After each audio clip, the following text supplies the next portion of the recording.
Welcome back to New World Next Week. I'm James Corbett of CorbettReport.com. And I'm James Evan Pilato of MediaMonarchy.com. Surely part of the pleasure is that sense of connection with the content creator. We have got that fascinating story, plus Fukushima and COVID anniversaries. But first, nations worldwide move to conserve fuel as Strait of Hormuz closure threatens global economy.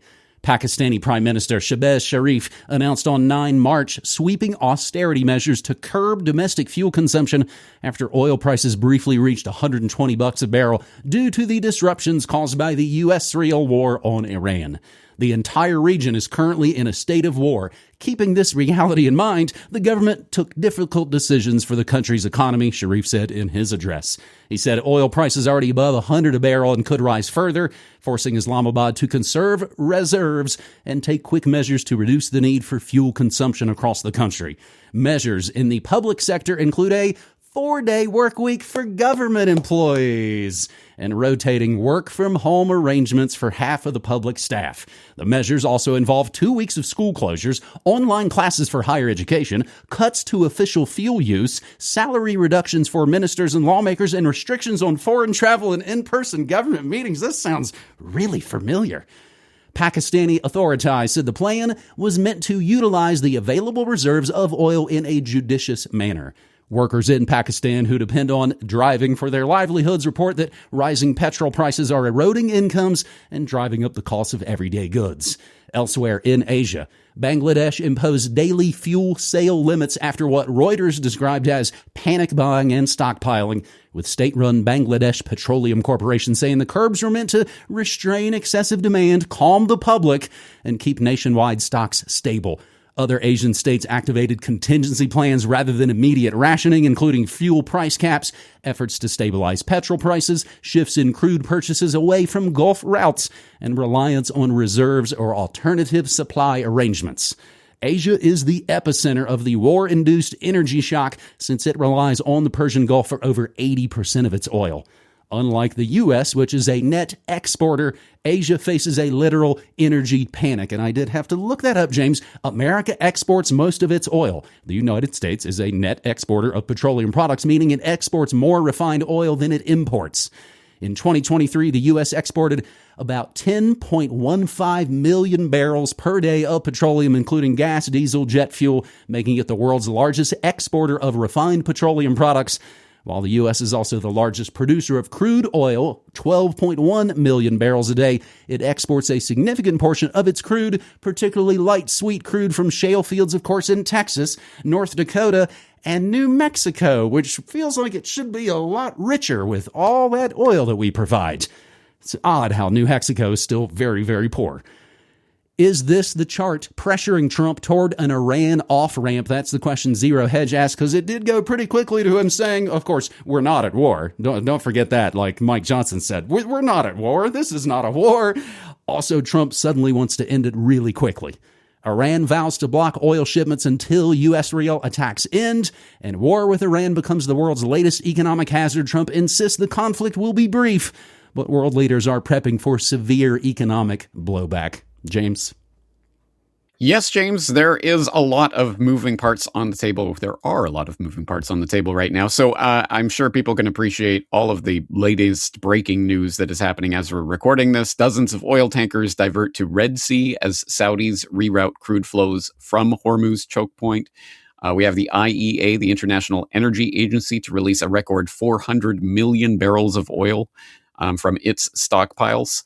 We have the IRGC, the Islamic Revolutionary Guard Corps, striking vessels who are attempting to cross the Strait of Hormuz, including a Thai-flagged dry bulk vessel, a Japan-flagged container ship, and a Marshall Islands-flagged bulk carrier, all hit by unidentified projectiles as they were attempting to, not heed the warnings not to enter the strait.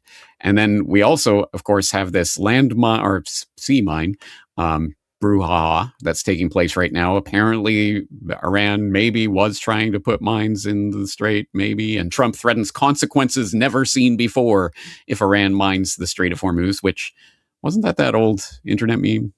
Consequences like never before. Anyway, something like that. Anyway, so a lot of breaking news, but I guess, Brock, please put the temporal disclaimer, the New World Next Week temporal disclaimer on screen.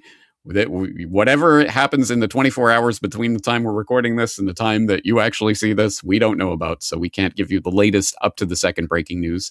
But I can attest to that Asian panic right now because, of course, in Japan, we're starting to begin to feel the beginning of this. Gas prices already rising. And of course, it was a top story on the news last night. How high will they go, essentially? And of course, I've read about Thailand and Malaysia and Pakistan and other places taking emergency measures and cutting office hours and all sorts of things to try to conserve oil at this point. And we'll see what eventuates from here. And I realize, look, I am fully cognizant that, oh my God, won't someone think of the price of gas is not necessarily the most important moral calculation we could be making as, bombs are dropping on schools full of schoolgirls and that sort of thing. But it is the one that might impact those people who are still cheering this on. Yay, yay. We got to get those damn terrorists and bring freedom to the Middle East or something. When has that ever gone wrong? But at the very least, once it starts affecting people in the pocketbook, it will start getting people to rethink their blind support for the U.S. rail war that's going on right now for absolutely no reason whatsoever. And as you say, you could be there even in the heart of oil country in New Mexico, but it's not like you're reaping any of the benefits. And I bet you gas prices are starting to creep up there as well. It's funny how this knocks on and goes around. So, excuse me, I'm so excited. I'm choking on my own spit. So there are many things to say about this war and what's taking place right now. I would just say that the 2D summary of what's going on, this nation states against nation states. Perhaps the best one I saw a Twitter post that was embedded in some article I was reading. It took the US 20 years to replace the Taliban with the Taliban, but only 9 days to replace Khamenei with Khamenei. Yay. So that's progress, isn't it? So that's a funny way of putting what has taken place on the 2D geopolitical chessboard. But as we all know, it's a 3D chessboard, and there are people puppeteering both sides of this. And we should not forget that Iran was complicit in the COVID scamdemic nonsense, like every other nation on the globe. And they played their part in all of this phony nonsense of the axis of resistance against NATO/Israel. It is a stage play, and we should be careful not to invest our identities in any of these fake teams. James, I saw a really interesting compare and contrast of two different New York Times headlines, where the first one says, Iran claims a missile hit one of their schools and kids or whatever. And then the next article is, strike in Israel kills from Iranian missile. It's like everything Israel says is taken at face value. Anything Iran says is like, these liars made a claim that we're all blowing up schools and killing little kids. So again, fantastic job from the liars in the press. And James, it's the same thing in West Virginia. Out-of-state exploiters using the state's resources to dig all that coal and pump all that oil, and it goes, of course, to out of state. The insurance company's embargo thing is kind of huge on this as well, James. I got a few people sending me the article, and in some ways it does go over, again, my economic head. What role did marine insurers play in halting Hormuz traffic? Traffic through the Strait of Hormuz declined by 80% within 24 hours of strikes being launched on Iran as ship owners and charterers weighed whether to proceed with voyages. The insurance companies are saying, we ain't insuring that because we'd have to pay out. They don't get where they are paying out a bunch of payments to folks. James, you're coughing. I'm banging into my microphone. But this past week, I guess this is what passes for a slow news week. We're actually able to take a moment and kind of assess what has been going on at a pretty quick rate. Pretty fascinating story for our second story. UK Society of Authors launch logo to identify books written by humans, not AI. The Society of Authors has launched a scheme to help identify works written by humans in a market increasingly flooded by AI-generated books. The scheme is the first of its kind, launched by a UK trade association, and allows authors to register their books and download a human-authored logo to display on their back cover. No way anybody will steal that logo and put it on their AI slop. The SOA said the absence of any government measure, please government save us, to compel tech companies to label AI-generated output meant readers were struggling to distinguish between books written by a human and machine-generated works based on AI models trained on copywritten works without permission or payment. It mirrors a similar scheme launched by the Authors Guild in the U.S. at the beginning of 2025. Mary Beard, the classicist, that is Brit speak for ancient literature expert, one of several high-profile authors who have backed the scheme and plan to register their works on the human-authored website. It's only going to be human-authored books on my desert island, she said. Mallory Blackman, children's author, said the scheme seeks to highlight the imagination, commitment, craft, and care taken to produce stories and books which can be enjoyed by everyone. Any creative endeavor requires time, effort, a willingness to learn from mistakes, and a determination to persevere, lifelong essential skills which cannot be learned and honed by allowing AI to do all of our creative thinking and production for us. Surely, part of the pleasure of reading, listening to songs, watching films and dramas, looking at an artwork, and in fact, sharing any creative endeavor is that sense of connection with the content creator. That feeling that they are speaking to you on some deep emotional level that is entirely absent when the work has been produced by AI. James, the smartest, pithiest thing I could think of. This is basically the non-GMO project for books. Yes, and I share your skepticism on this. Yeah, as if they won't just, slap this on their AI slop and, call it a day. I mean, I don't know how you enforce this or what kind of standards there are, how they check. Maybe I'll find out, because maybe I should get Reportage listed as a human-authored book, because it was no AI used in the creation of that book. So let's see maybe I'll do that and make a little video about it. Like, what is the process and how does it work? That's a great idea. Yeah, again, what is the standard? Who is creating this standard? What does it mean? Like, what if somebody does AI research? I asked Grok and it told me this, and then I wrote a story about it. Like, I don't know. Again, where do you draw the lines with this? But having said that, I'm not against the idea. I think it's a good idea to at least be able to identify human-created content over AI-generated slop. And my concern of it, once you drill into this article and the associated articles that they're linking to about this subject, you'll find a lot of the authors are protesting because intellectual property. And they're concerned, AI is fed and trained on our copyrighted material, and thus it's taking our work and stealing it. Well, as people know, I'm not a big fan of the concept of intellectual property itself. So my inclination against the AI-generated work is not so much on that regard. It is more to do with what I think is one of the greater fears of all of this. Is not that AI is going to, kill us or replace us or something like that. It's that we are going to essentially become like the AI, because we will give over our thinking and our creative processes to it. And yeah, I really don't know what the point of consuming an AI-generated novel would be. What is the point of that, even just theoretically, conceptually? Even if it tickles your funny bone or it makes you interested or whatever it is, it's still it just doesn't seem real and it seems pointless. And it was just something that was generated from a machine. I don't know. Personally, I'm against that, and thus I'm going to find out what's involved with this label and whether or not someone like myself can get it slapped on my work. It's really fascinating. And again, as we've talked about for decades, it's the idea. That's the powerful thing. It's not Airbnb or what. It's the idea that, hey, you're a free human being and you can share your car out to somebody or rent out a room in your place, or say that your books are written by humans. James, I mean, it's a little bit like the AI pop songs. I like knowing what I'm in for, and I know that it's an outlet that says we do comedic, satirical AI songs. It's when it's the tricks, when people have tried to pass off things. I believe you and I talked maybe off mic about that new country song that was breaking up the charts that was all completely AI doing it surreptitiously. Again, as I talked about on New World Next Year 2026, I think it's some of those channels like Almost Vinyl that are very open and very sort of open about what they do. I guess I don't have the misgivings about that I would in other areas, whether that's GMO foods or AI media, I suppose.